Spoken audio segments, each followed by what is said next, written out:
Hey guys, tonight, we're crawling into a creaky medieval bed, scratchy straw mattress, low timber ceilings, a draft like you wouldn't believe. And here's the twist, you're not lying down. You're half-sitting, knees bent, head drooping forward like a forgotten marionette. And no, this isn't some late-night scroll slump on the couch. This is how people actually chose to sleep in the 1300s. You rub your eyes. Surely that can't be right. Who would voluntarily sleep like a stack of firewood propped against a barn wall? Well, you're about to find out. And spoiler, it's not comfy, it's not cute. And if you try it, you probably won't survive the week. What with the lice, the night air, and that chamber pot. Roulette situation we'll get into later. So before you get comfortable, take a moment to like the video and subscribe, but only if you genuinely enjoy what I do here. Also, I'd love to know where you're watching from and what time is it where you are. Drop it in the comments. Now dim the lights, maybe turn on a fan for that soft background hum, and let's ease into tonight's journey together. You shuffle toward the low frame of your medieval bed, ducking beneath the ceiling beam so you don't knock yourself out before the fleas get a chance. The bed looks more like an overstuffed bench than any modern sleeping arrangement. No pillow-top comfort, no fluffy duvets, just a woven tick mattress stuffed with straw or pea shucks, a coarse linen sheet, and if you're lucky, a fur throw that probably still smells like the animal it once belonged to. And what's this, a heavy wooden headboard? No more like a backboard. It's angled just enough to let you lean back without flopping over, and you notice there's a thick bolster propped behind your shoulders. You ease down cautiously and immediately realize you're not supposed to lie flat. You're supposed to perch. Imagine a modern airline seat with fewer perks and more lice. That's your medieval night setup. There's no mattress spring. The frame's roped sometimes with leather straps, sometimes simple cord, and it sags under your weight with a low groan. Every twist and turn sends a shudder through the entire contraption. And if you've got bedmates, and odds are you do, they groan louder than the frame. Now here's the thing. Sleeping like this wasn't considered weird at the time. In fact, lying completely flat could seem unnatural. You're a peasant, maybe, or a merchant, or even a well-off householder. But across classes, many people adopted this semi-upright pose. Partly out of superstition, partly for practicality, and partly because, well, it was just how people did it. Mainstream historians agree medieval beds often had built-in supports or bolsters that encouraged this sort of slumped sitting posture. You weren't reclining in blissful REM cycles.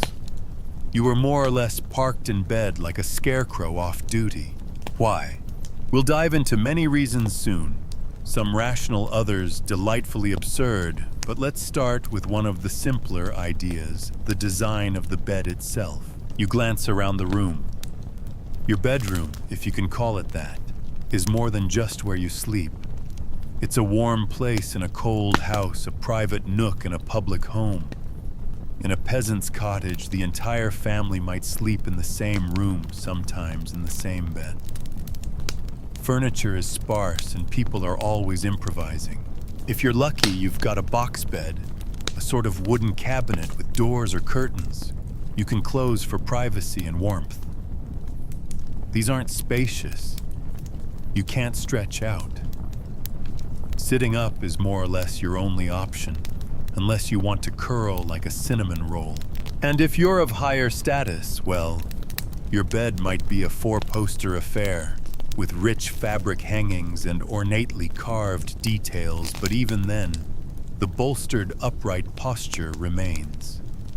In paintings and tapestries of the time, nobles are often depicted sitting upright in bed, reading, praying, or receiving visitors. Because yes, your bed isn't just where you sleep. It's where you hold court, literally and figuratively. Quirk alert.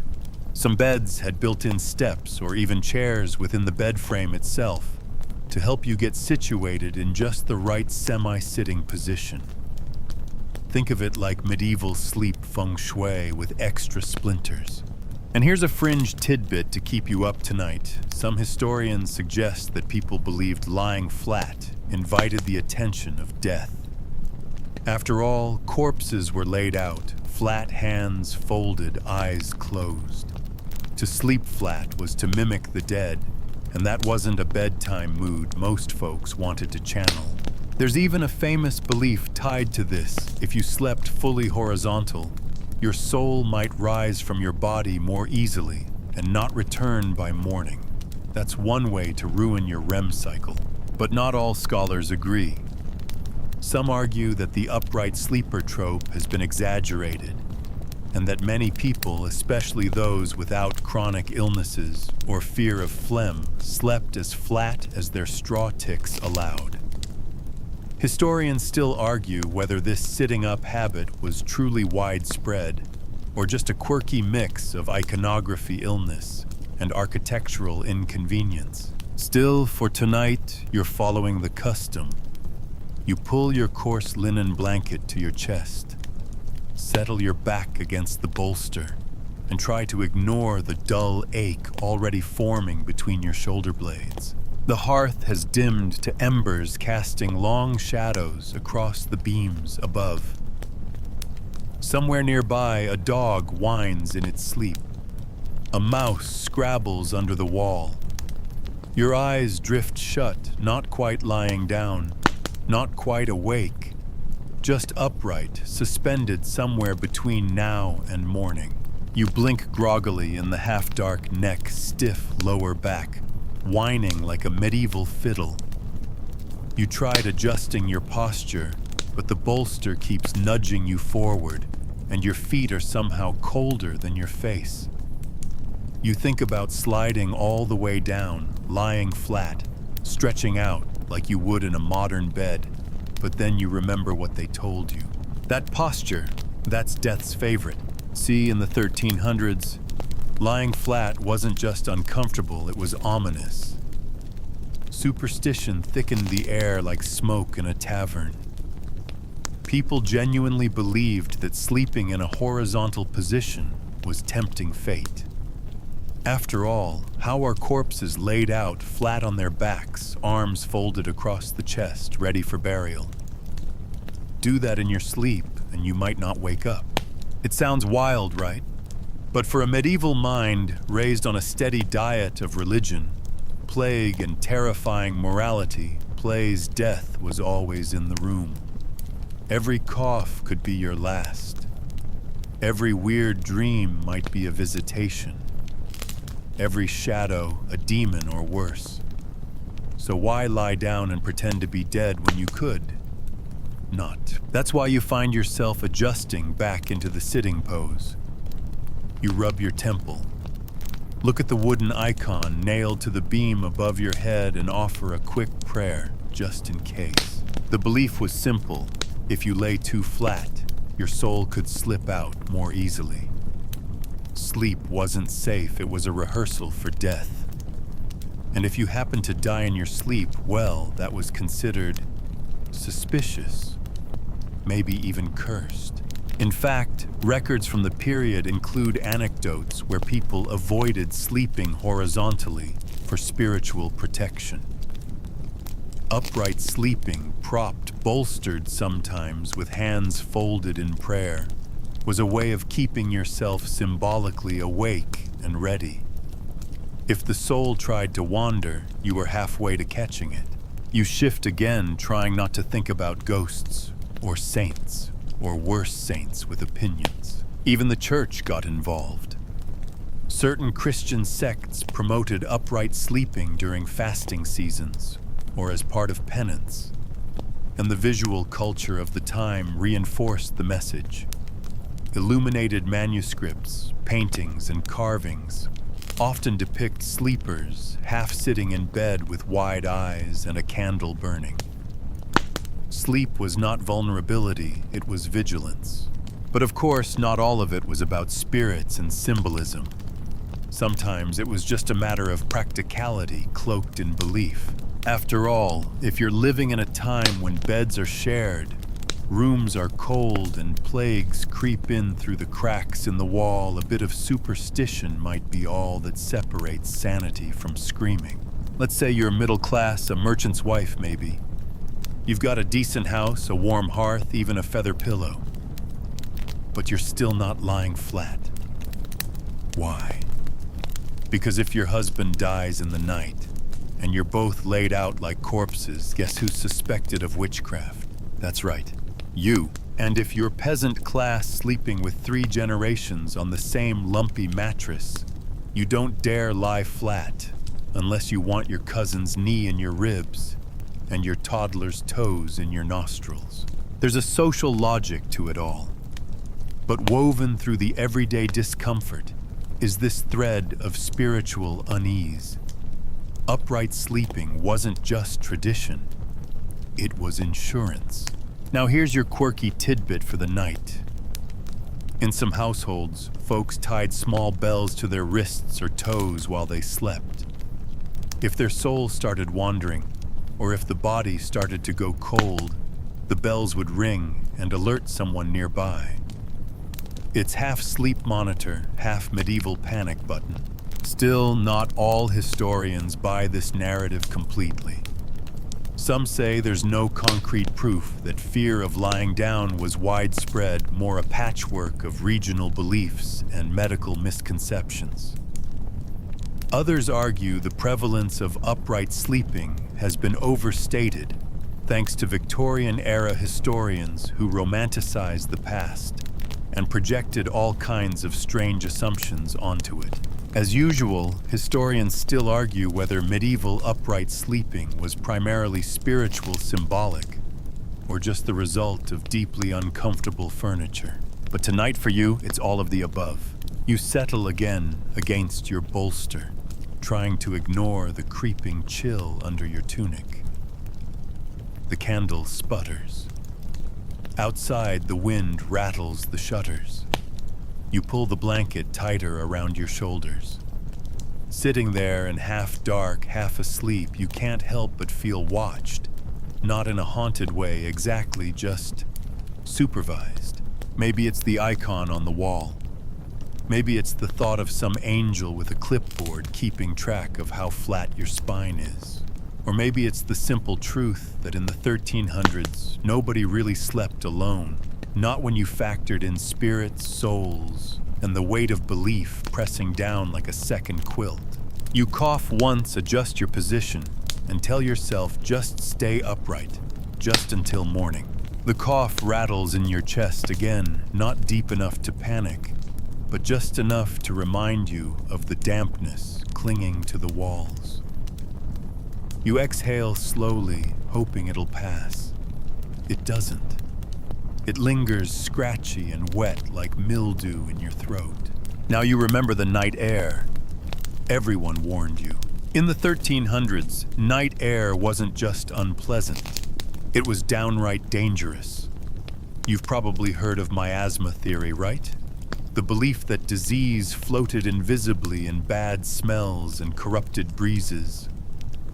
Well, that idea ruled people's lives for centuries. And when the sun dipped and cool, moist air rolled in, it was believed to carry all kinds of sickness. So if you dared to lie flat, chest open, mouth slack, nostrils exposed, you were basically inviting that foul vapor to flood your lungs like a medieval humidifier from hell.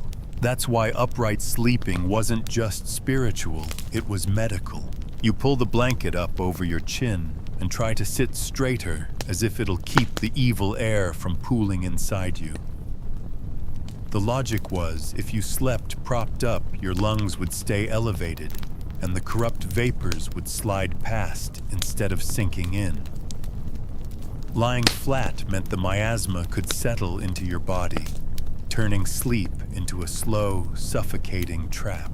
Sounds ridiculous now, doesn't it? But think of it this way, when people woke up gasping or coughing in the night, and that happened a lot. They blamed the air, not their diet or their living conditions. And it's not totally irrational. You're sleeping in a room with no insulation, possibly a dirt floor and a dozen unwashed bodies. The fire is dying. The chimney's more decorative than functional. So when cold hits, moisture clings to everything, including your lungs. Add to that the real threat of things like tuberculosis, pneumonia, or even a lingering plague, and suddenly the idea of sleeping semi-upright doesn't seem so foolish. Doctors of the era even recommended it. One popular piece of advice from the Tacuinum Sanitatis, a medieval health handbook, instructed people to avoid humid sleep by propping the body so that air could move freely through the chest. Another warned that sleeping flat upon the back provoketh the humors upward. Translation, you'd drown in your own snot. And let's be honest, without modern medicine, drowning in your own phlegm was a possibility, especially if you had any kind of respiratory illness. Here's your quirky detail of the night. Some households burned bundles of herbs, like rosemary or rue, before bed, not just for scent, but because they believed it would purify the air and scare off the night vapors.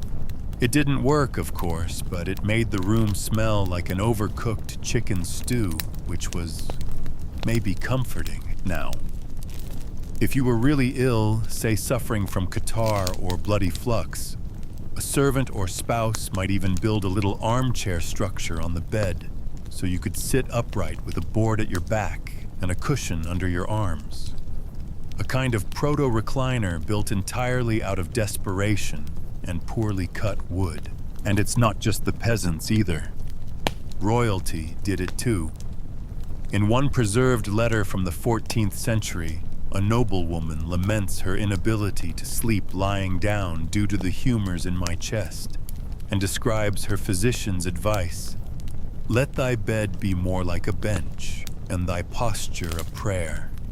Catchy, right? But again, modern scholars aren't totally convinced everyone followed these medical ideas to the letter.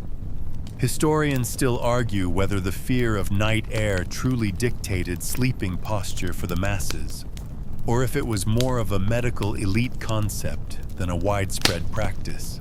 Still, you're not taking any chances tonight. You cough again, and the sound echoes off the stone walls like a warning. You imagine invisible vapors slithering toward you through the crack beneath the wooden door. You sit up straighter. The night outside deepens. You can't see it, but you can feel it wet, silent waiting. No stars, just cold sky. And you suddenly understand why someone might believe this air is cursed. You wrap your blanket tighter and reach over to the little side table. There's a cup of something thin wine or vinegar water, or maybe an herbal infusion someone brewed for your lungs. You sip it, grimace, and try not to let it spill down your chin. It doesn't help much, but somehow the ritual of it, the taste, the movement, the familiarity calms you a little, like a placebo for a time when there were no better options. You lean back again, not too far, careful to keep your head elevated, like you're half listening to a boring sermon. And you wait for sleep to pull you under, hoping it'll stay shallow, just in case that air gets any ideas. You shift in your stiff bed, trying to find some elusive angle that doesn't make your hips ache, or your legs fall asleep. You'd give anything to lie flat, really flat, and stretch out. But the second you try, a cramp shoots up your side and your stomach gives a quiet gurgle of protest. That's when you remember the other reason people in the 1300s slept half-sitting your guts. It turns out medieval digestion was not exactly smooth sailing. Between heavy bread, salted meats, strong ale, and almost no concept of balanced nutrition, most people in the 14th century lived in a state of permanent gastrointestinal unrest. You've got heartburn, indigestion, bloating, and frankly, you've earned it. Dinner was a dense mash of root vegetables and beans cooked with pork fat chased with a tankard of warm ale. No fresh greens, no clean water, no Tums. Now imagine trying to lie down with all that sloshing around inside you. Yeah, not happening. So you prop yourself upright and clutch your belly, hoping gravity will help your meal settle. You're not alone. Across medieval Europe, people of all classes considered upright sleeping to be a kind of overnight medicine, a passive treatment for the aches and bubbles in their stomach. And not just for peasants. Gout, for instance, what they called the disease of kings, was rampant among the wealthy thanks to their high-protein, high-alcohol diets. Rich folks might go to bed with aching feet, bloated bellies, and the constant threat of humors moving the wrong way in their bodies. Sitting up helped. Doctors of the day often encouraged people to sleep elevated to prevent vapors from the stomach from rising to the brain. It sounds absurd now, but back then it made perfect sense. The stomach, they believed, was the furnace of the body. If you lay down too soon after eating, the smoke or fumes would travel upward and cloud your thoughts. You might even become mad, or melancholy, or possessed, so you clutch your blanket and try to keep your head above your gut. Better safe than demonically influenced. And don't even get started on flatulence. In medieval thought, excessive gas was not only embarrassing, it was dangerous. Physicians linked it to misaligned humors, poor temperament, and moral weakness.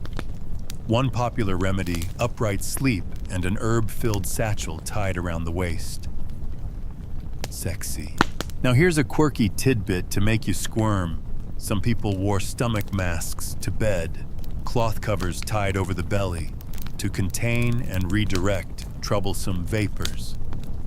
There's no proof they worked, but hey, they probably kept you warm.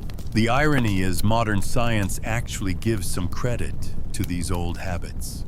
Sleeping propped up can help with acid reflux. It helps food settle, reduces pressure on your diaphragm, and can minimize nighttime coughing. Of course, medieval folks didn't know that. They just knew that lying flat made them feel like they were dying inside. By now, you're starting to see the pattern. Everything about upright sleeping was linked to keeping something down: spirits, phlegm, bile demons, or dinner. And historians still argue whether this was more about comfort or cure. Was the average medieval sleeper desperately managing a body in crisis, or were they simply responding to the shape of the world around them: upright beds, cramped spaces, and fear of unseen forces? You don't have an answer. All you know is that your stomach feels like it's full of hot gravel, and you're not about to tempt fate by reclining. You shift again. Your back rests against the bolster. Your knees are drawn up a bit. Your head leans forward just enough to rest on your chest without cramping your neck. You've entered what might be the most uncomfortable version of comfort ever invented. Outside, a fox yelps in the distance. You hear a horse stamping in the stable. Someone down the road is coughing a dry, hacking sound that echoes for too long. You imagine them in their own bed, propped upright, just like you, hoping that whatever's coming for their lungs doesn't make it through the night air. You exhale slowly and rub your stomach in small circles. At least you're not alone in your discomfort. In fact, pretty much everyone you know is propped up in bed too, mumbling prayers, digesting stew, waiting for dawn. The darkness presses in a little tighter. You close your eyes, not fully asleep, not quite awake, hovering in that uncomfortable space where history and heartburn collide. You toss, or at least attempt to, but tossing in a medieval bed is a complicated maneuver. You've got too many layers wrapped around you, too little space to stretch, and your sleeping posture resembles a cautious lean more than anything resembling comfort. The mattress beneath you shifts with every breath. It's lumpy and uneven, stuffed with straw chaff, or even dried moss, depending on what your household could spare. You feel every stalk and twig pressing through the coarse linen ticking. And forget about springs, those won't be invented for centuries. You're basically sleeping on what amounts to a padded vegetable crate. Welcome to the glorious world of medieval bedding. Now, before you blame your sitting-up misery entirely on superstition or digestion, you need to look at what you're actually sleeping on. Medieval beds were often designed for upright sleeping simply because lying flat was not really an option. First off, the mattress is rarely more than a canvas sack filled with something vaguely soft. Straw was common, but it turned moldy fast and attracted bugs. Pea shucks were better, but they smelled weird. If you were lucky, you got feathers, but only if you were wealthy and could afford to pluck the down from a dozen geese without anyone revolting. And these mattresses sagged badly. Beds were typically strung with ropes or leather strips in a crisscross pattern beneath the tick, which loosened over time. Hence the phrase, sleep tight. You literally had to tighten the ropes if you didn't want to fall through the thing. Now imagine trying to lie flat on a saggy, swaying, bug-infested hammock made of straw. Upright sleeping starts to look like the sane choice. You reach behind your back to adjust the bolster. It's stuffed with horsehair, coarse but springy, and it props you just enough to keep your spine misaligned for 8 hours straight. Next to you, there might be a secondary bolster or a rolled woolen blanket for your knees. Medieval sleep wasn't about luxury. It was about function structure and managing discomfort well enough to make it to sunrise without freezing or throwing your back out.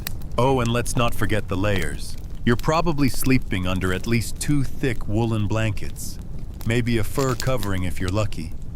Linen sheets, while standard for the better off, weren't always washed. Some households only laundered bedding a few times a year. And here comes your quirky tidbit for the night.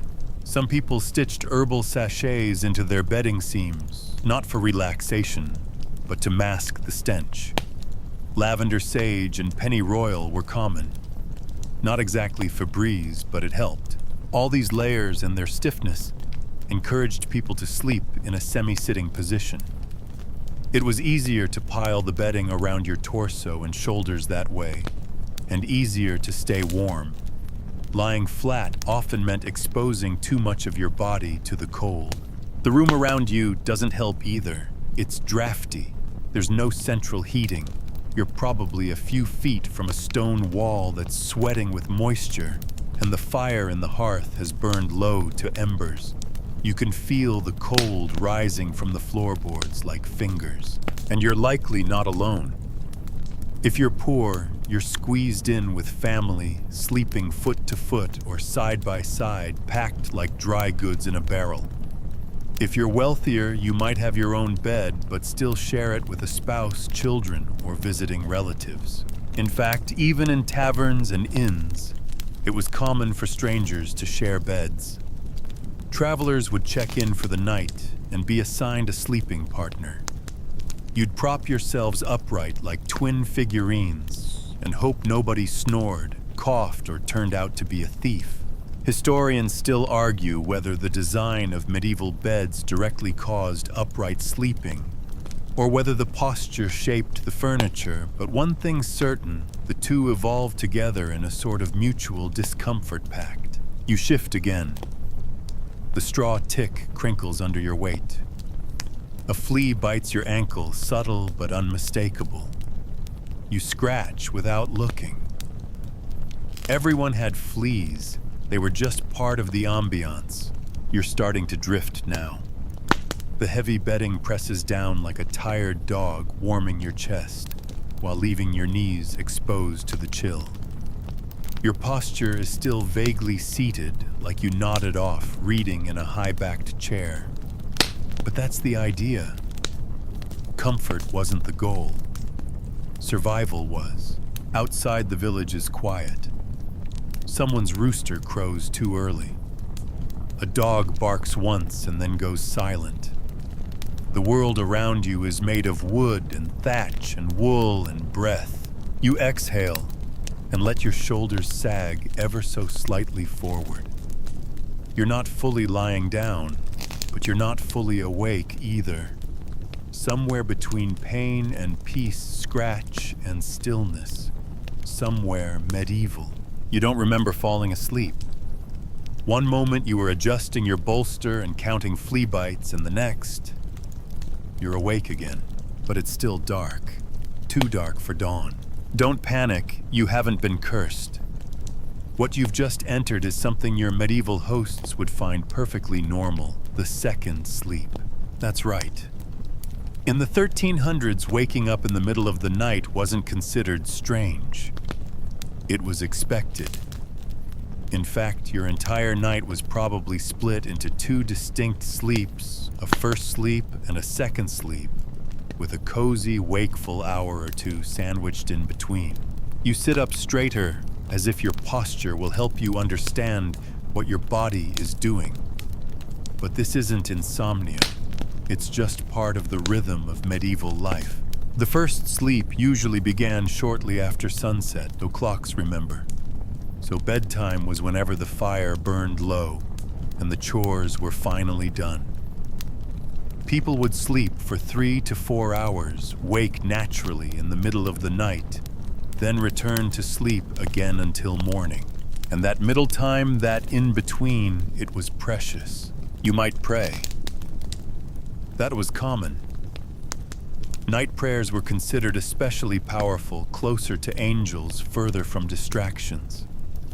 You might kneel beside the bed, whisper a rosary, or murmur the Ave Maria into the dark while your spouse snored beside you.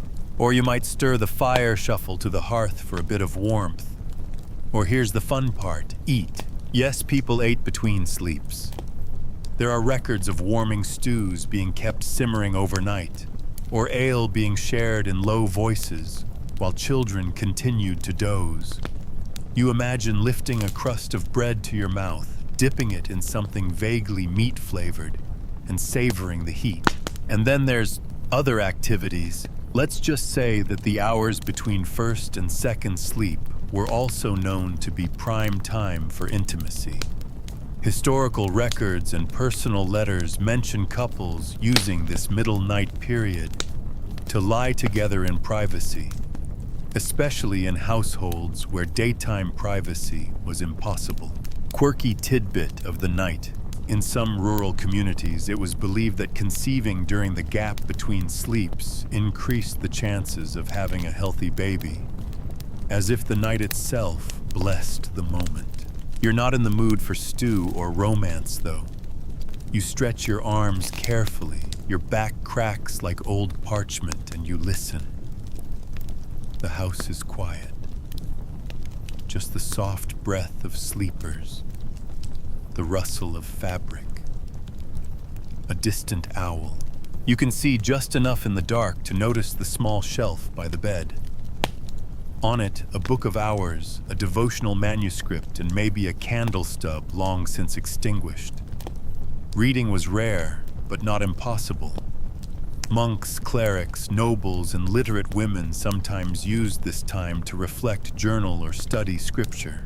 You reach for the blanket again, cocooning yourself a little tighter.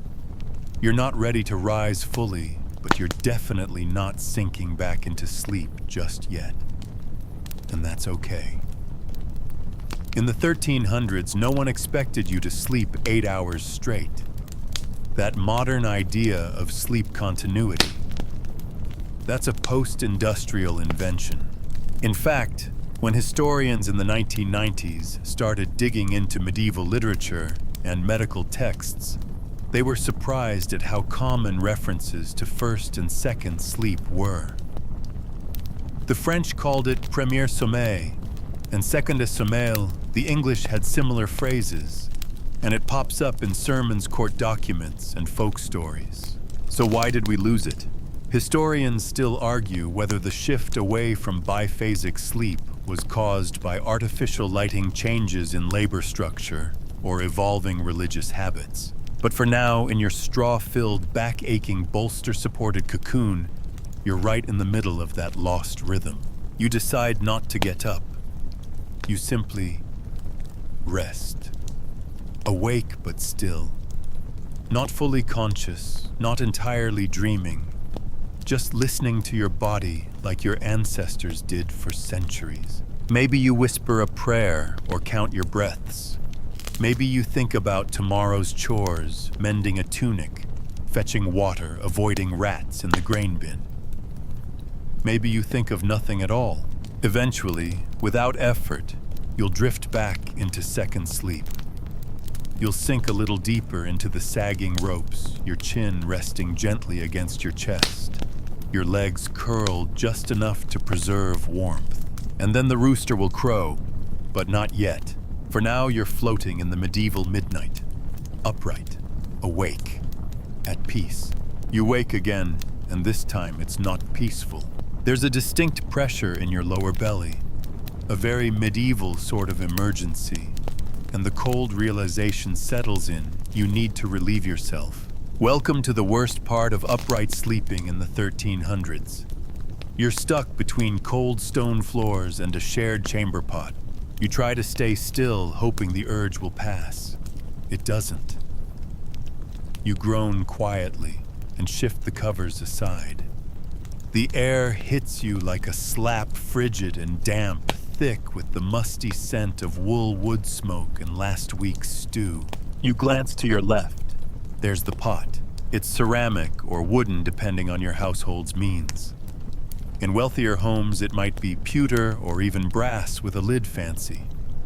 But in your case, it's a rough earthenware vessel that looks like it doubles as a soup bowl in desperate times. You rise cautiously, mindful of the groaning ropes beneath the mattress. Your bare feet touch the stone floor, and you instantly regret every decision that led to this moment. The cold is so intense it feels like punishment. Now here's the catch. Using the pot is no big deal if you're alone, but you're not. You've got bedmates, family maybe, or guests, possibly strangers. The concept of privacy, let alone indoor plumbing, simply doesn't exist. So what do? You shuffle silently. You brace one hand on the bedpost. You try to move with the grace of a ghost while the chamber pot threatens to betray you with every clink and scrape. The smell isn't great. You knew that already. But in the night when everything else is still, it seems to expand and cling to the air like a guilty memory. But hey, at least you didn't have to go outside. Because for many, the chamber pot was a luxury. The alternative was the necessary house, which meant trudging outside into the freezing dark, past the livestock, and across slippery ground to reach a wooden outhouse. Not ideal when you're half asleep and barefoot. In cities, there were privies built over cesspits, communal toilet spaces, that made today's worst gas station bathrooms look like spa retreats. And yes, people sometimes dumped chamber pot contents directly into the street. Garde-à-l'eau was the warning cry in some towns, a slurred version of the French regardez-l'eau, look out for the water. And for the record, if you're in a multi-story home, you might just open a shutter and toss it out the window. The 1300s were not known for sanitation standards. Quirky tidbit of the night in some wealthier medieval households, night stools were hidden in elaborately carved cabinets.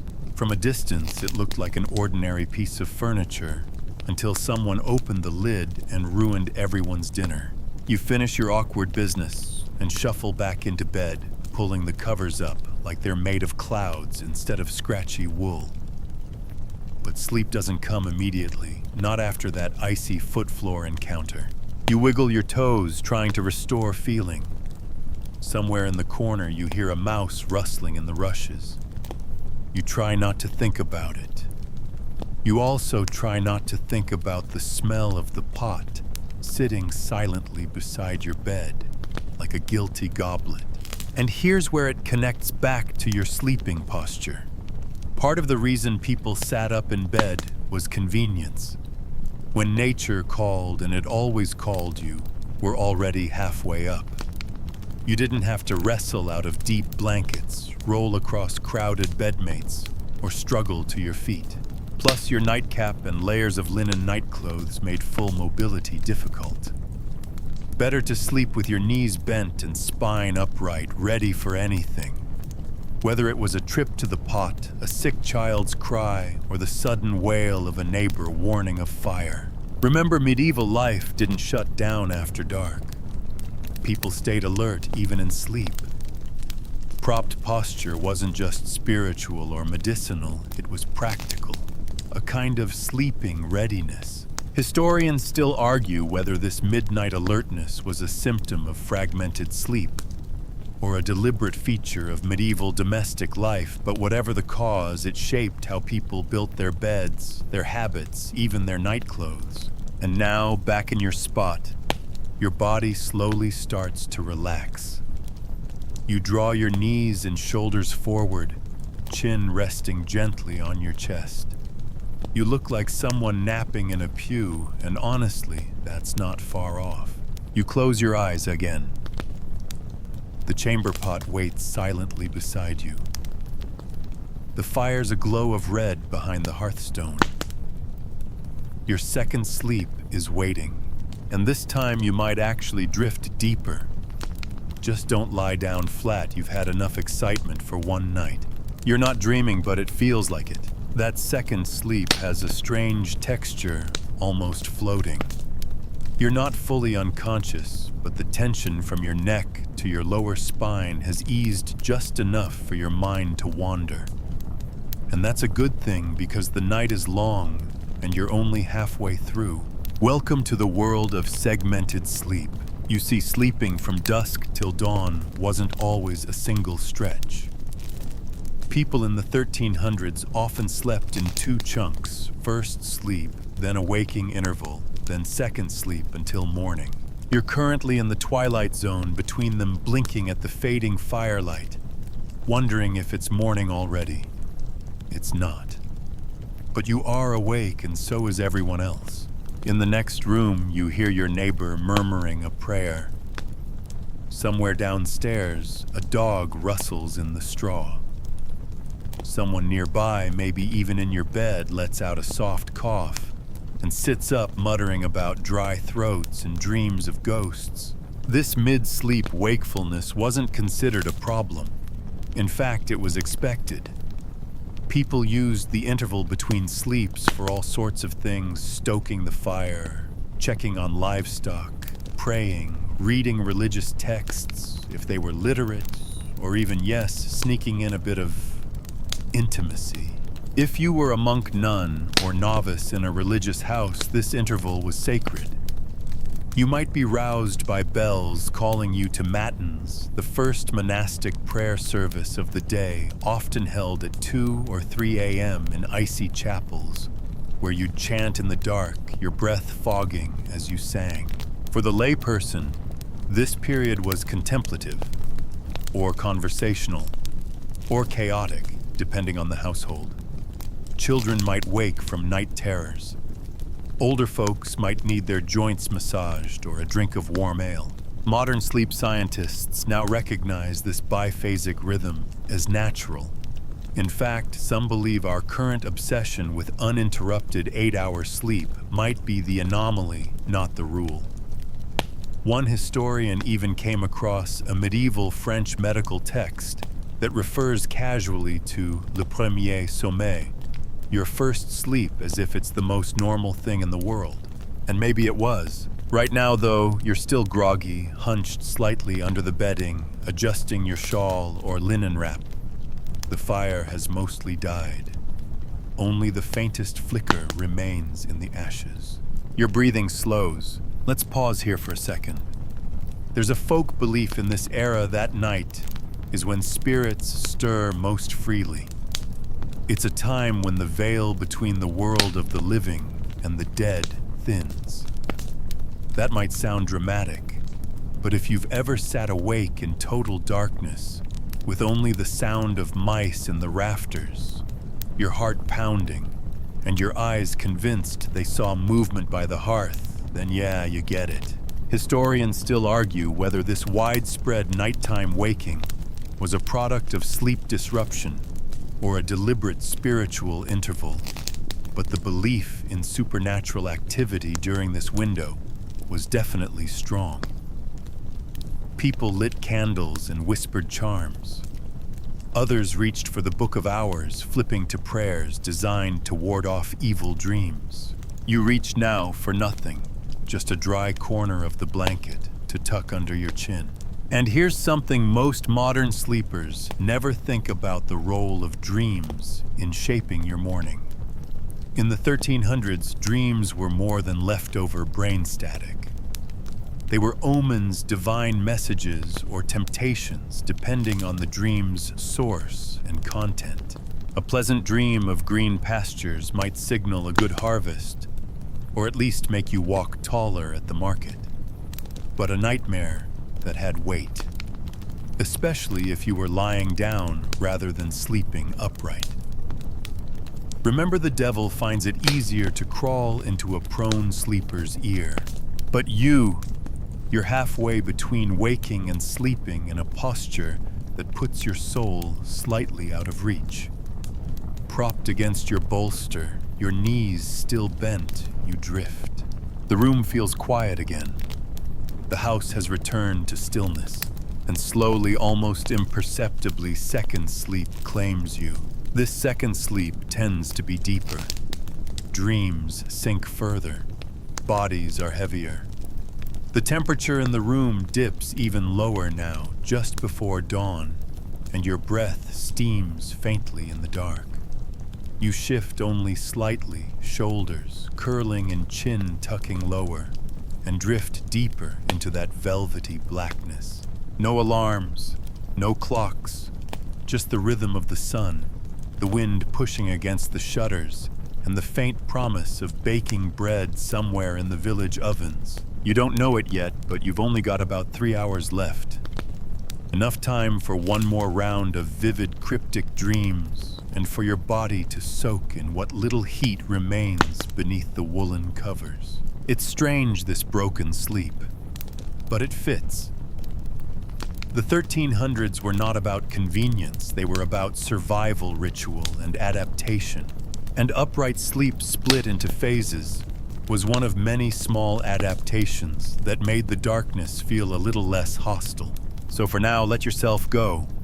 Don't fight the weird rhythm. Embrace it. There's still time before the cockerel crows. You wake before the sun. Not all at once, just a slow, blooming awareness, like light bleeding through old parchment. Your eyes stay closed for a few seconds longer than they need to, reluctant to leave the warm cocoon of second sleep. But a distant rooster yells his feathery head off, and the cold creeping into your fingers makes the choice for you. You stretch your legs out for the first time in hours. Stiff joints, aching hips, maybe a cramp in your arch from the bent knees. That's the tax for sleeping half sitting, half curled. But you've done it. You survived another night in the 1300s. Don't move too fast, though, because now comes the hard part: getting up. Unlike the romantic paintings you've seen, waking up in medieval Europe is rarely serene. There's no gentle sunrise lighting gauzy curtains. No birds singing softly outside a glass window. Instead, you're surrounded by rough walls, stale breath, maybe even the faint smell of chamber pots, or last night's gruel crusted on a wooden bowl. Your bed is more scaffolding than luxury, a sagging frame straw mattress laced with lumpy goose feathers, if you're lucky, or plain oat chaff if you're not. Sheets, a rough linen wrap perhaps. Pillow. That's your bolster again, dual purpose as backrest and headrest. You untangle yourself carefully, not because you're lazy, but because every part of your body has been folded like a parchment letter. Sleeping upright night after night leaves its mark. You might not be elderly by modern standards, but in this century, you're already feeling it. And here's something most people forget. There was no standardized morning in the 1300s. No coffee rituals, no good morning texts. Your wake-up time depended on your status, your chores, and if you were a peasant, the position of the stars. That rooster wasn't crowing for fun. He was the medieval alarm clock. You rise slowly, slipping your feet into wooden clogs or stiff leather shoes if you own any. The floor is cold. You pull your cloak tighter, shoulders hunched against the lingering chill. Now pause for a moment. Smell the air. It's heavy, thick with wood smoke, damp straw, unwashed cloth. There's no lavender oil to freshen your linens. If you want clean air, you'll have to open a shutter and brave the cold. You stumble toward the hearth, prodding last night's ashes, trying to coax life from embers. If you can spark a flame, you might warm water for a wash or heat up a bite of leftover pottage. But it's not guaranteed. Fire is fickle, especially with damp wood. Here's your mainstream fact fire. Maintenance was a real skill. Women were often judged by their ability to keep the hearth going overnight. A dead hearth in the morning, that meant wasted time, wasted fuel, and cold, complaining children. But here's the quirky part. In some places, people carried coals in ceramic pots under their beds, a bed warmer of sorts, though far more dangerous than a modern electric blanket. And more than one family lost their thatched roof to a rebellious spark. Historians still argue whether the upright sleeping habit made morning mobility easier or harder. Some claim the semi-seated position meant less back strain. Others argue it led to chronic stiffness that made standing worse. What's not up for debate is this: you didn't just leap out of bed ready to go. Even nobles with their feather mattresses and servant-heated bricks groaned when they stood. You shuffle through your room. If you're in a shared space, and you usually are, you're now stepping over sleeping forms. Siblings, cousins, maybe even livestock in poorer homes. One person wakes, the others stir. A yawn turns into conversation. A grunt becomes a joke. Someone scratches. Someone burps. Someone's already yelling outside.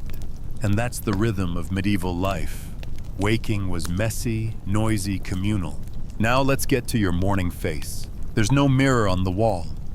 Maybe a polished piece of bronze if you're wealthy. Otherwise, you're flying blind. You splash cold water on your cheeks from a bowl, no plumbing here, and use a coarse cloth to rub the sleep away. No toothbrush either. You chew on a birch twig or rub salt on your gums. Fresh breath, that's a 21st century luxury. Your hair's a mess. You might rebraid it quickly or cover it with a coif or cap. Head coverings were the default, especially for women who were expected to keep their hair covered most of the time. Bedhead wasn't cute. It was improper. If you're part of a noble household, a servant might help lace your garments. If you're poor, you just grunt and do it yourself, fumbling with rough ties and stiff wool in the dark. By now, your knees are finally working again. Your back still hums, but it'll straighten with movement. You survived another night sleeping, sitting up, and now the sun is peeking through the cracks in the shutters. The day's begun, but before you forget that strange dream, something about a black dog with golden eyes, you make a mental note. Maybe you'll ask the village wise woman about it later. Dreams still cling to your shoulders as you open the door and step into the pale morning light. And that stiff neck, that's just medieval life reminding you who's boss. The morning air hits you like a wave of cold oatmeal, damp, heavy, and entirely too familiar. You pull your cloak tighter and glance up at the sky. The sun isn't even properly up yet, just a pale smudge behind thick clouds, but already the village is beginning to stir. A cart creaks down the lane. Chickens are squabbling somewhere nearby. Smoke curls from a few hearths, though most chimneys are still lazy and silent. Your bones complain as you start walking, and you know you're not alone. Everyone's joints are stiff. Everyone's back is tight, and more than one person is muttering about how badly they slept. And that brings us to the truth no one really says out loud. Sleeping upright wasn't exactly comfortable. It was tolerated, not celebrated. You did it because you had to, because of the air, the digestion, the bedding, the structure of your home, the beliefs of your world. But no one called it restful. Even among the wealthier classes, who had access to fine mattresses and embroidered bolsters, people still woke sore. They just woke sore in silk. There's a myth that medieval folk were so used to discomfort that they didn't notice it. But you and your knees would beg to differ. Truth is, people did complain. Letters from nobles mention suffering of the back and chronic fatigue was described, albeit with different words, as a kind of melancholy or nervous humor. Peasants didn't write letters, but they grumbled just the same at the fire at the bucket over stale bread. Historians still argue whether upright sleep was ever actually restful or simply a survival adaptation enforced by health beliefs and bad architecture. Let's look at that last part, bad architecture. Your house, like most, is built of wattle and daub. The walls sweat in the cold, the roof leaks if it rains too long, and insulation is a dream. Windows, if they exist, they're tiny and covered in oiled parchment, not glass. That means wind, drafts, shifting shadows, and a layout that makes true rest hard to come by. You sleep in the same room where you cook, eat store tools, and if it's a particularly cold winter house, a goat. No one is sleeping well under those conditions, sitting up or not. And let's not forget fear. Night was not peaceful. It was dangerous. Thieves, fires, illness, rats, wolves, even demons, depending on what you believed, all came alive after dark. So you slept ready. You slept armed with posture. Lying flat legs tangled in bedding was vulnerable. Upright meant awareness. And yes, sleeping with the blade under the blanket was common. If you were a man, you might tuck a dagger into the bedpost. If you were a woman, you might keep a heavy iron tool, like a fire poker or wooden spoon within reach, just in case. Your quirky tidbit for this section. In some regions, it was believed that sleeping flat made your soul more accessible to witches. Children were propped up with a pinch of salt under their pillow to weigh the soul down. You, a fully grown adult with tired eyes and a stiff back, might need a whole fistful of salt after last night's nightmare. Still, as uncomfortable as upright sleeping was, it was better than no sleep at all. And the culture around it made the discomfort bearable. You had rituals, prayers before bed maybe to Saint Raphael, protector against nightmares. A sip of warmed ale, a muttered goodnight. Bolsters arranged just so, maybe with lavender rubbed into the cloth to ward off illness. Your sleep posture became its own kind of armor, and everyone did it. Nobles in their curtained beds, monks in cold abbey cells, peasants curled against walls with knees tucked high. So when your neighbor winces and rubs his neck this morning, you exchange a glance of solidarity. No words needed. Just a shared understanding. Another night endured. Another day ahead. You shoulder your basket and begin your day joints protesting, but spirit intact. You'll haul water, mend fences, maybe trade for some eggs. And tonight you'll return to your lumpy bed, arrange your bolster, and sit up to sleep once more. Not because it's easy, but because it's what you do.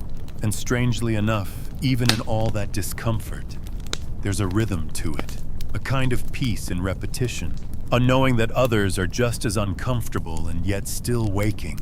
Same posture, same aches, same sky. The weather's turned. You can feel it in the way the wind whistles through the thatch above your head, and how your knees ache even more than usual.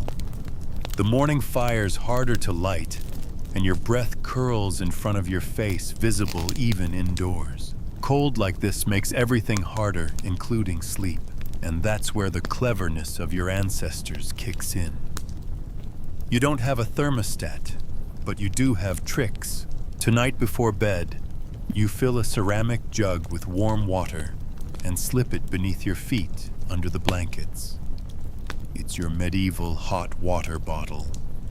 A small comfort, sure, but one that makes the difference between freezing and just unpleasantly stiff. But let's talk about blankets, or rather the surprising lack thereof. Most folks, especially the poor, sleep with only one heavy wool covering, sometimes shared between several people. Sheets are rare pillows, even rarer. Instead, you nestle into straw stuffed inside a coarse sack, or on a wooden bench against the hearth, your knees drawn up for warmth, your back propped by a wall or fellow body.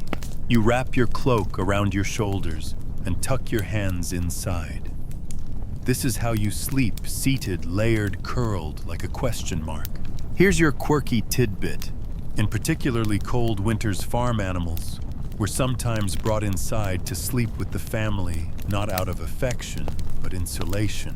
You haven't known true warmth until you've shared a cramped space with 3 children, a dog and a pig named Bertha. That warmth, it's survival, and so is the upright sleep, because lying down full stretch exposes you. The cold can creep in through cracks in the floorboards. Your breath freezes mid-air. You risk lung chill, or what they'll one day call pneumonia. And the best way to stave that off, so people believed, was to keep your chest elevated. The logic was this: sitting up helps you breathe easier, especially when sick. It keeps the vapors from pooling in your lungs. Modern doctors might raise an eyebrow, but they'll tell you there is some truth to that. Historians still argue whether the posture was more about health, social norms, or just coping with architectural shortcomings. But the result was the same: you and your kin tucked upright like folded napkins, trying to trap whatever warmth you could between bodies and bolsters. Now, if you're lucky or wealthy, you've got something better than a straw mattress. Maybe a down-filled feather bed or thick woolen coverlets. Maybe even bed curtains, those heavy cloth drapes that hang around the bed frame. They don't just look fancy, they serve a real purpose. They trap heat. Your bed becomes a tent. Inside your breath, your body heat, and the steady rhythm of the person beside you. Outside, frost on the shutters, wind howling through the eaves, and maybe an owl reminding you that it's hunting season for mice in the rafters. You're snug-ish, still sleep is light. You doze, not dream. Rest happens in fits and starts. Which brings us to another peculiar custom: segmented sleep. Medieval folks didn't expect 8 hours straight. Instead, they spoke of a first sleep and a second sleep broken by an hour or two of waking in the middle of the night. You wake naturally after a few hours, sit upright, even more upright than before. Maybe stoke the coals, say a prayer, even visit a neighbor if they're also up. It's a time for quiet reflection, for checking on children, for tending to a sick family member, for certain romantic escapades too, if the folklore is to be believed. Then, when you feel the yawn again, you settle into your second sleep, shorter, lighter, but still valuable. It's a pattern that works because of your upright position. You're already poised to rise and sit, then drift back down into a half doze without fully reconfiguring your body. And when dawn finally comes, you're bleary but functional. Not rested, not quite, but not frozen either. And in winter, that's a win. By now, the pig's snoring. The fire's embers have dulled to a faint orange blush. You shift slightly. The crock of warm water is no longer warm, but it's not icy yet either. Your toes curl beneath the shared blanket, and as your head leans forward against the bolster, a soft sound echoes in the dark. Maybe the wind, maybe the breath of a child, maybe a neighbor whispering a bedtime psalm across thin walls. It's not comfort, but it is community. It's not warmth, but it is resilience. And somehow, in the layering of cloaks, in the leaning of bodies, in the muttered complaints and shared snores and stiff-necked mornings, you belong. And yet, even amid the discomfort, even in your cramped upright position, there's a strange kind of peace. It's not the peace of silence, because in the medieval night, silence is rare. There's the coughing of someone 2 doors down, the barking of a dog tethered just outside, the occasional clatter of a pot shifting as the house settles, or the unmistakable rustle of rats scrabbling between the walls. But your ears are used to it. These aren't interruptions. These are the lullabies of your world, because you're not alone. No one sleeps alone here unless you're rich, a widow, or a leper. And even then, loneliness is a punishment, not a privilege. Sleep is communal, shared. A tangle of elbows and feet, of whispered prayers and borrowed warmth. If you're a peasant, your whole family sleeps in the same room, sometimes on the same bench or pallet. Parents, children, siblings, all curled upright like spoons in a jug. If someone rolls or snores or kicks, you shift and grunt, then doze again. There's no privacy, none at all, but also no fear of being truly alone in the dark. Even the beds themselves are social devices. In wealthier households, bed sharing wasn't just for family. Travelers, servants, even complete strangers sometimes shared a mattress, particularly in inns. It wasn't seen as strange, just practical. You paid for the space, not the solitude. In monastic dormitories, monks lay or sat in orderly rows, not touching, but breathing the same chill air, praying the same silent words as they drifted off. For them, it was discipline. For others, necessity. And among the very rich, yes, they had large canopied beds, but they still might share with a companion lady-in-waiting or body servant. A noblewoman might sleep upright against pillows while her maid nestled at her feet. It was practical, efficient, and deeply unromantic.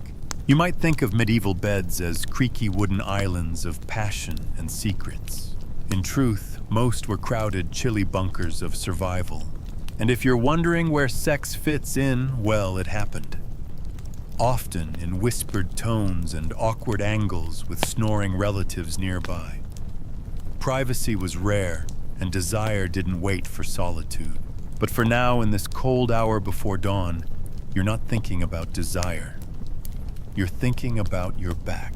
Because no matter how many blankets you pull around yourself, no matter how many times you shift, the ache won't go away. Your lower spine is bent, your shoulders hunched. Your neck stiffens like old bread. The bolster digs into your back, and yet you don't lie down, not even for relief, because this is how you sleep. Because this is how everyone sleeps. Because the physician warned about bad humors, because the priest muttered about temptation, because your grandmother said it's what keeps the dead from mistaking you for one of their own. So you endure it. And while you do, something odd happens. Your mind starts to drift. Not into dreams, not quite, but into a liminal state. A soft, strange place between wake and sleep where time bends and the world feels hazy. You've heard older folk call it God's hour, when spirits walk and the veil thins. It's in this space that the most vivid thoughts come. You might remember a field you haven't walked since childhood, or hear the voice of someone long gone, or imagine a warmth that doesn't come from coals or cloaks, but from some other older place inside you. This isn't REM sleep. It's something else. Something more medieval.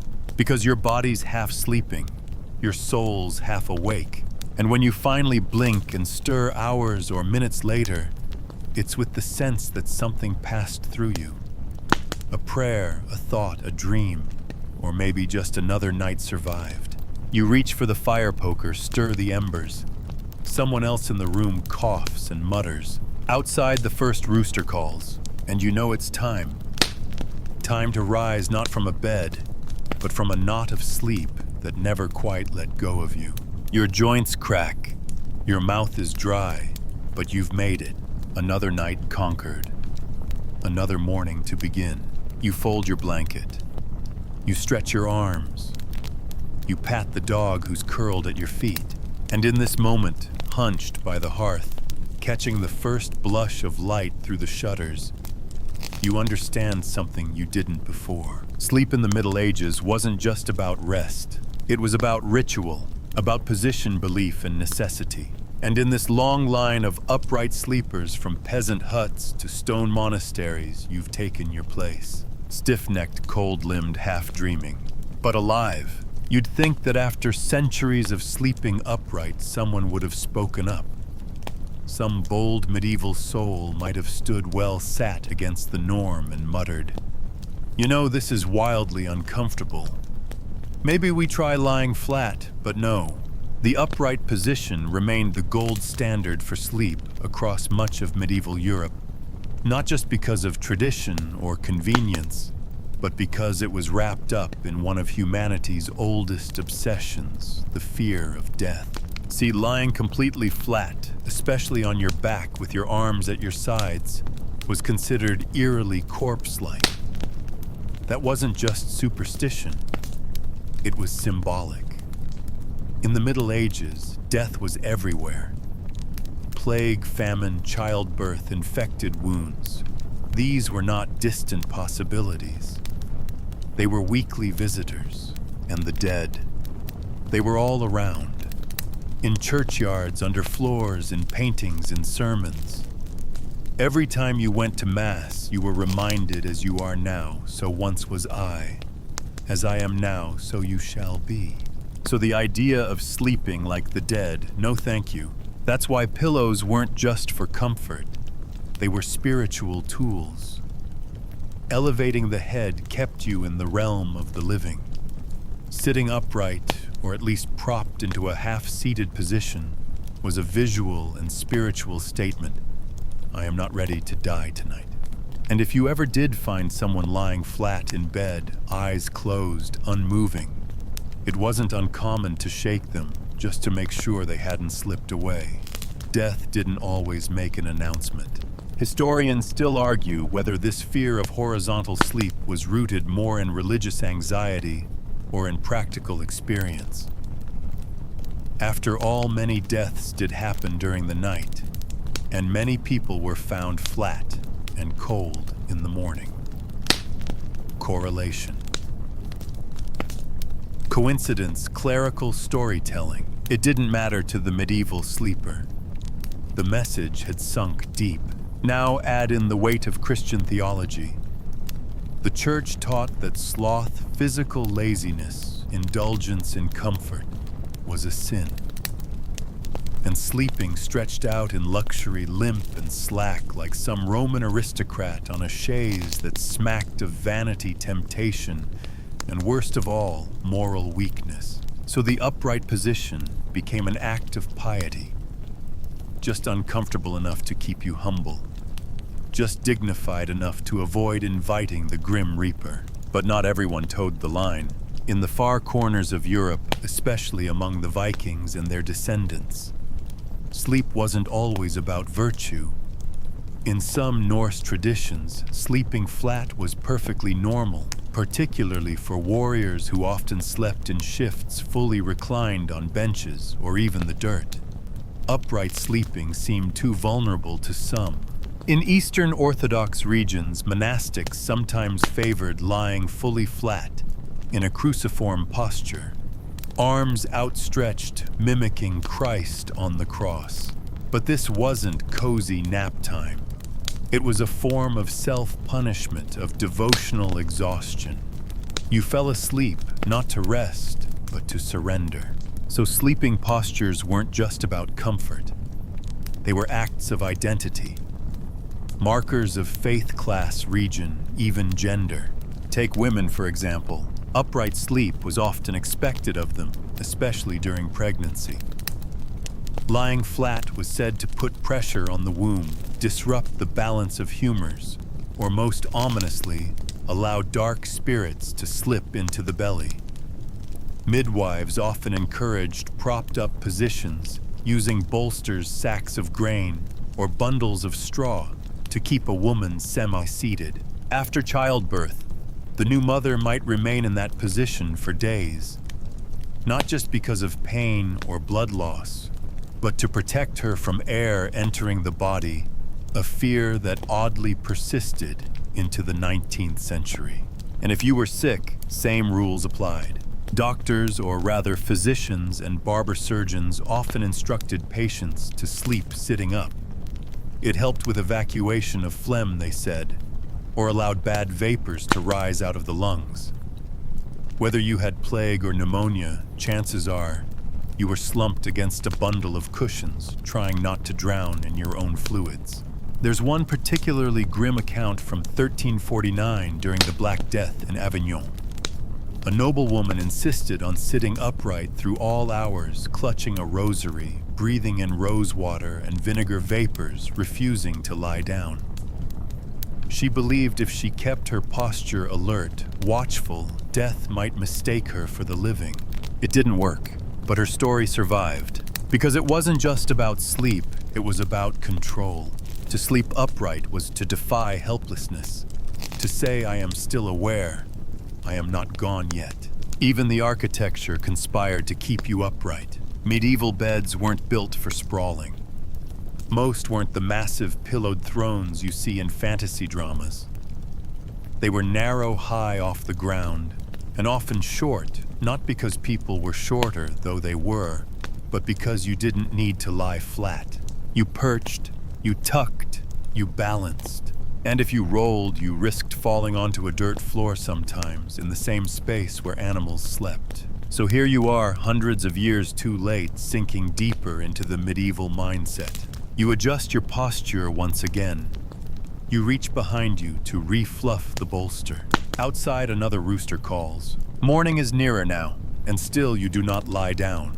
Because to lie down is to surrender. And tonight, even after all this time, you're not quite ready for that. Sleep, as it turns out, wasn't even something you did all at once. Forget your modern 8-hour stretch under a weighted blanket. In medieval Europe, the night was divided literally by sleep. You're slumped in your upright bed, the straw tickling your neck, when you drift off for what's called first sleep. That's right, people in the 1300s didn't expect to sleep in a single continuous block. They had segmented sleep, a pattern we've only recently realized might actually be more natural to the human brain. First sleep began not long after sundown. Depending on the season, that could be as early as 800 p.m. or as late as 11 h. You'd drift off upright and blanket-wrapped for about 4 hours. But just when your modern self would be hitting the REM sweet spot, you'd wake up. Not accidentally, on purpose. Because in the 1300s, the middle of the night wasn't a void, it was alive. This in-between period called the watch could last an hour, maybe 2. During this time, people got up and did, well, everything. They prayed, they wrote, they smoked, they chatted. Some snuck off for secret romantic liaisons. Others just sat in silence reflecting. Monks and nuns, of course, had a strict rhythm. They were awakened by bells dragging themselves from upright sleep to trudge down frozen cloisters for matins, the midnight prayer. A half-dozen voices muttering Latin under flickering torchlight, while everyone tried not to fall over from fatigue. You can practically hear the soles scuffing stone. But outside the monastery, regular folks used that middle stretch for all kinds of low-key candlelit business. Historians still argue whether this segmented sleep was a conscious choice or just the body's natural rhythm in a world without artificial light. Some say it was dictated by religious schedules. Others suggest it emerged from biological necessity, humans waking as light levels dipped, or to stoke the fire before the coldest part of the night. Either way, the second sleep would come, eventually. But in that watchful pause between sleeps, something strange happened. You felt alert. Not like middle-of-the-night insomnia alert, but lucid, clear, almost meditative. Some called it a time of divine insight. Dreams from first sleep were fresh. The world was hushed. Even the rats seemed to tiptoe. And if you think this was just a weird medieval thing, guess again. Segmented sleep shows up in ancient Roman records and early Islamic texts, and even among indigenous communities studied today. Maybe you've even experienced it yourself those nights when you wake up at 2:30, perfectly alert, as if your brain says, time to ponder life for exactly 1 hour. The modern 8-hour sleep cycle. That's a product of industrialization. Clocks, factory whistles, office hours. Back in the 1300s, nobody had a Fitbit reminding them of REM cycles or caffeine curfews. So in your upright bed during that in-between time, you might find yourself reaching for something. A hunk of leftover bread, a wax tablet and stylus to scribble a thought. Maybe you speak softly to the person next to you who's also awake. Sharing dreams, fears, or just the sound of each other's breath. And in wealthier homes, this was the hour of secrets. Servants noticed patterns. Masters who went to bed with one wife and after first sleep visited a different room entirely. Teenage daughters who swore they were asleep but somehow wound up pregnant after the watch. The church wasn't exactly thrilled about it, but what could they do? People were awake. Things happened. There's even a delightful fringe theory that dream incubation, a practice where you tried to summon specific dreams, was often done during this midnight intermission. You'd light a candle, whisper a prayer to Saint Raphael, or another patron of dreams, then doze off into second sleep, hoping for visions. And what about those who couldn't fall back asleep? They'd pace. They'd worry. In medieval medical manuals, second sleep insomnia is well documented. Remedies included valerian root, warm goat's milk, or rubbing crushed poppy seeds into your temples. One English remedy suggests tying a braid of dried lavender and sheep's wool around your head, like a sleepy little crown. The implication: even in 1300, people lay awake, staring at the ceiling, wondering why they were the only ones awake. Turns out you weren't. You were just caught between first and second sleep. Some accounts even suggest that dreams differed between the two phases. First sleep brought chaotic, vivid visions, colorful, disjointed, filled with anxieties and symbolism.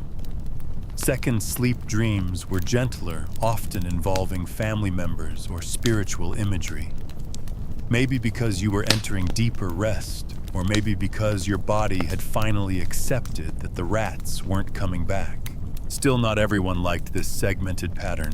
As clocks became more common, especially in urban monasteries and town squares, people began craving more efficient sleep. The idea of 2 sleeps faded. Some tried to force their bodies into longer, uninterrupted rest. Beds became flatter, mattresses softer. Upright sleeping began its slow decline. But in your narrow wooden bed under a woven wool blanket, in a room faintly lit by embers, you still follow the rhythm. You've woken from first sleep. You're alert but calm, maybe even comforted, You know second sleep is coming, so you lean back just slightly.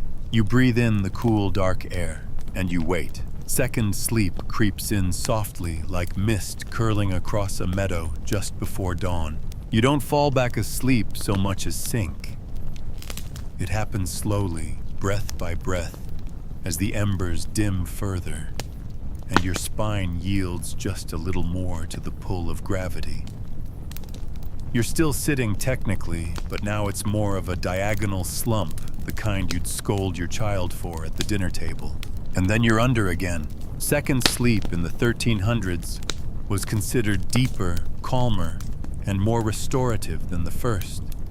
Your body had released the day's tensions.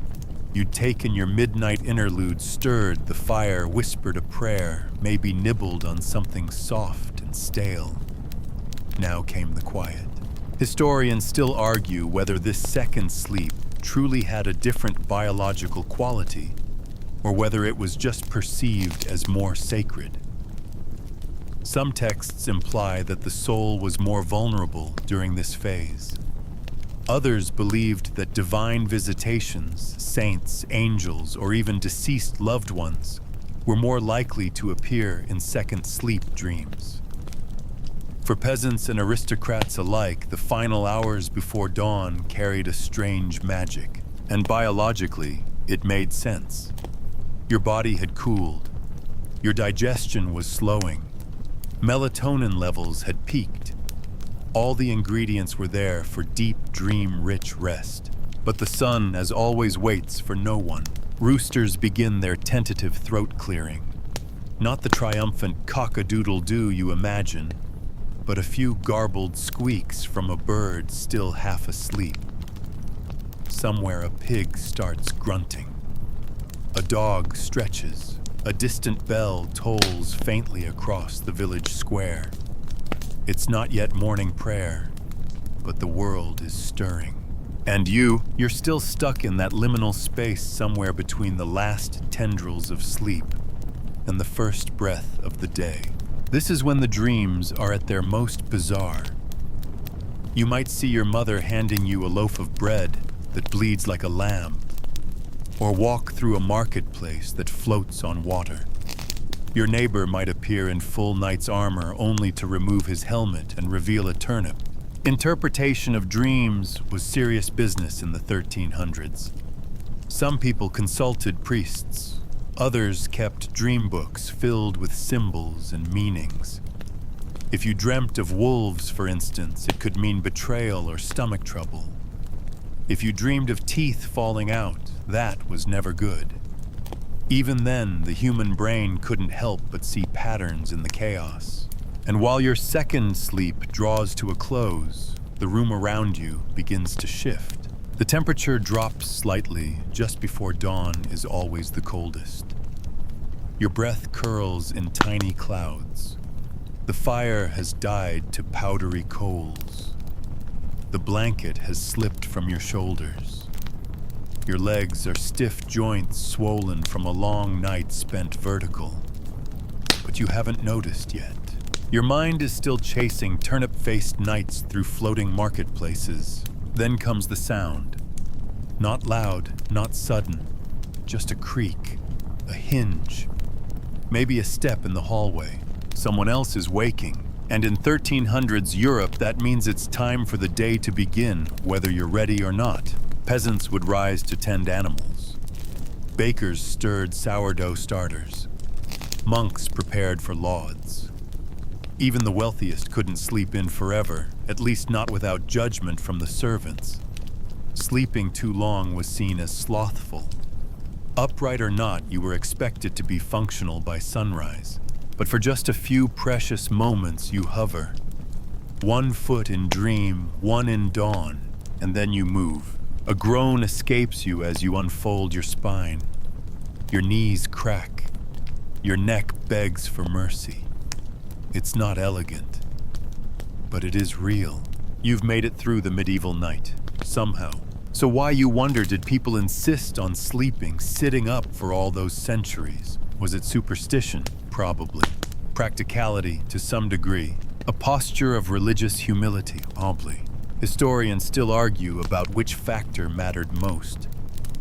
But there's one truth you now understand more than ever. They didn't sleep like us, because they didn't live like us. Their nights were longer, their dangers closer, their firewood scarcer, their beliefs heavier. The vertical sleep wasn't just about airflow or demons or digestion. It was a posture of preparedness for mice, for mischief, for midnight revelations. You were never quite at rest. You couldn't afford to be. And still they dreamed. So do you. Your back aches. Your mouth tastes of ash and wool. But as you shuffle toward whatever the medieval day has in store, something quiet lingers from the night. That strange comfort in knowing you'd made it through another one. Word count 1070. Wind down begins below. You're still for a moment now. You let your eyes close, not in fear or readiness, but in peace. The fire has cooled. The wind is only a whisper against the shutters. Every creak and breath around you seems softened, distant. It's no longer about posture or prayer or pests. It's just sleep, at last. Let yourself breathe deeply and imagine the texture of the wool blanket still draped across your chest. Feel the weight of that darkness, not as something threatening, but as something that holds you. Gently. You've walked through flickering torchlight, through cold monasteries and creaking straw beds. You've watched the world stir at midnight, stretch before sunrise, and fall into rhythm again. And now in your own time, in your own space, you get to lie down, fully, peacefully, knowing just a little more about the strange, beautiful, uncomfortable way people once slept and lived and waited for morning. So for now, rest easy. Let the embers glow a while longer in your mind. And sleep. Wind down 303 words. End of script. Sweet dreams.